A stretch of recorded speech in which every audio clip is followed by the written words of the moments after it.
बिस्मिल्लाहिर्रहमानिर्रहीम। बढ़ते हैं हम अपने नेक्स्ट मॉड्यूल की तरफ, एसेट वैल्यूएशन। इससे पहले हमने क्या किया, एसेट्स को आइडेंटिफाई किया, हमने उनकी इन्वेंट्री बना दी, एक लिस्ट बना दी।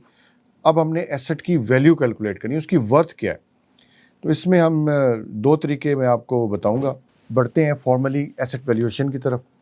Once asset inventory is complete, a valuation needs to be assigned to each asset. Assessing each asset is a crucial in determining its significance to the company's operations. If an asset has no value, there is no need to provide protection for it. Simple सी बात है. The objectives of asset valuation is to determine the precise monetary value of an asset, taking into account both tangible and intangible factors. Factors क्या क्या हो सकते हैं, purchase cost, उसकी development cost क्या है, एडमिनिस्ट्रेटिव मेंटेनेंस कॉस्ट क्या है, कॉस्ट टू प्रोटेक्ट और सस्टेन एसेट क्या है, उसकी वैल्यू क्या है ओनर के लिए, यूज़र के लिए, कंपटीटर्स जो हैं आपके उनके लिए उसकी क्या वैल्यू है, इंटेलेक्चुअल प्रॉपर्टी और इक्विटी वैल्यू क्या है, मार्केट वैल्यूशन, ऑपरेशन कॉस्ट, ये सारी चीज़ें हम वन बाय वन देखते हैं। फॉर एग्जांपल, एक एसेट लैपटॉप है विद कस्टमर्स फाइनेंशियल डाटा, उसकी एसेट वैल्यू एस्टिमेट करने की सिंपल अप्रोच क्या हो सकती है कि हम क्या फैक्टर्स देखें। उसकी इंटेलेक्चुअल प्रॉपर्टी उसकी देख सकते हैं, उसमें क्या इन्फॉर्मेशन है, मार्केट वैल्यूशन कर सकते हैं, ये दो, लायबिलिटी ऑफ एसेट, लॉस। अच्छा, अब इंटेलेक्चुअल प्रॉपर्टी की, if laptop contains sensitive customer financial data, this information could be considered intellectual property with significant equity value. This value reflects the importance of data in terms of its confidentiality and potential impact on organization competitiveness. ठीक है।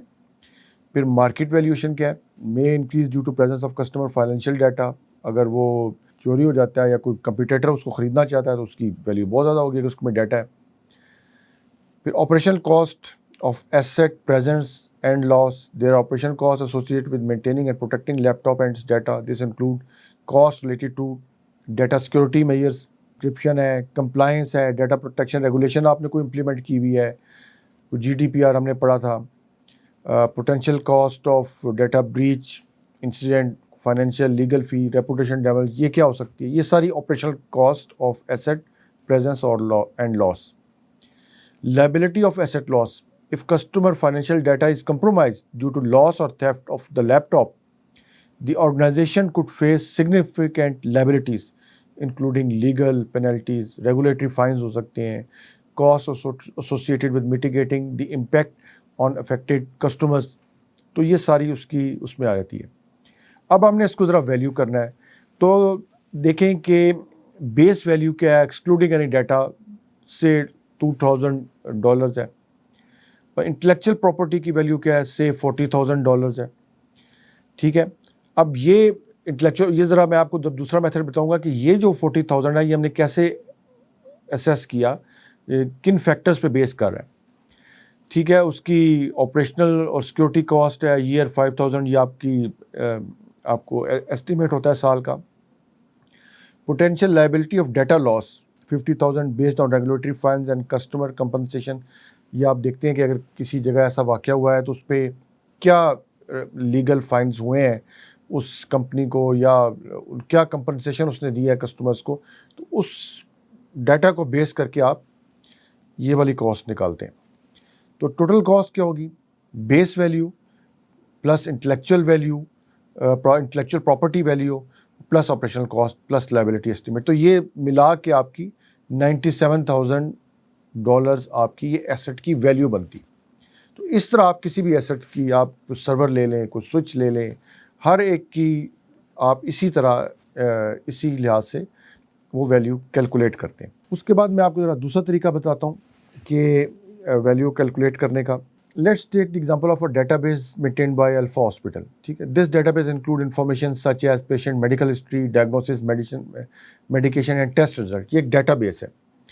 When evaluating the worth of Alpha Hospital's data, अब ये उस data की बात है, it is crucial to consider potential consequences that may result from loss of confidentiality, integrity and availability of Alpha's database. ठीक है, ये हमने कंसिडर करने। अब देखते हैं ज़रा तो एसेट वैल्यू है C+I+A। Unauthorized access or disclosure of this information may have serious consequences including the compromise of patient's privacy, potential identity theft, discrimination or harm to the patient। ठीक है, तो जब हम इसको interview analysis questionnaire and survey were found to have high level of confidentiality and were rated as 3, यानी इसका confidentiality वाले factor पे बहुत नुकसान होगा अगर, और ये रेटिंग वैल्यू फॉर एग्जांपल हम 1 to 3 मैक्सिमम ये स्केल हम कंसिडर कर रहे हैं। तो ये हम एनालिसिस करते हैं based on set of questions होते हैं कि जो एसेट ओनर होता है उससे हम बात करते हैं। फिर हम कोई मार्केट में देखते हैं कि अगर ये डाटा लॉस हो जाता है तो उसकी क्या इम्पैक्ट्स आए, कोई हिस्टोरिकल डाटा में मिल जाए, सर्वेज कंडक्ट किए जा सकते हैं। उसके बेस पे ये हमने कॉन्फिडेंशियलिटी को क्या इम्पैक्ट आएगा अगर ये लॉस हो जाता है, तो वो हमने एक वैल्यू निकाली, यानी एक स्केल डिफाइन किया 1 to 3, उसमें से हमने इसको 3 वैल्यू दे दी।